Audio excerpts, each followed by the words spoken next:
در ریاست وزارت کارهای داخلی در ولایت سوخت بخشیده به 34 سالگی استقلال دولتی جمهوری تاجیکستان مراسم تنتنه‌ای برگزار گردید. در این چاره‌بینی راهبریت، هیئت شخصی و سابقه‌داران مقامات کارهای داخلی شرکت ورزیدند. راهبریت ریاست ضمن سخنرانی تاکید کرد که استقلالات دولتی بزرگترین دستاورد ملت تاجیک است و محض به شرافت آن امروز تاجیکستان در عرصه بین‌المللی همچون یک دولت مستقل شناخته شده است. اینچنین ذکر گردید که مقامات کارهای داخلی یکی از رکن‌های اساسی حفظ این استقلال میباشد و برای تامین صلح و ثبات، ترتیبات جمعیتی و امنیت شهروندان شبانه روزی کوشش به خرج می‌دهند.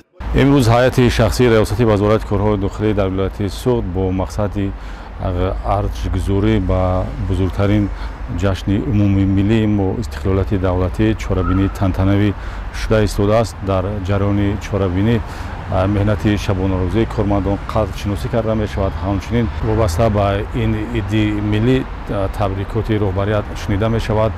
با ما پوشیدن استقلالات دولتی بزرگترین جشنواره ملت تاجیک است که ملت ما را در عرصه جهان همچون دولتی صاحب استقلال معرفی کرده است.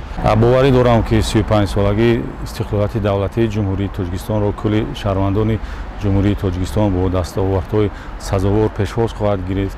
از جمله مقامات کارهای داخلی برای تامین ترتیبات جمعیتی، حفظ حقوق شهروندان و مبارزه بر ضد جنایتکاری و قانونشکنی کارهای نظررس انجام داده امنیت و آسایشگی را در جامعه ما تامین خواهد کرد و در این جهت به همکسبانم برار می‌خواهم، زیرا فعالیت آنها و موفقیت آنها در سمت فعالیت خدمتی امکانیت می‌دهد که امنیت و آسایشگی، تامین ترتیبات جمعیتی در کشور ما تامین باشد.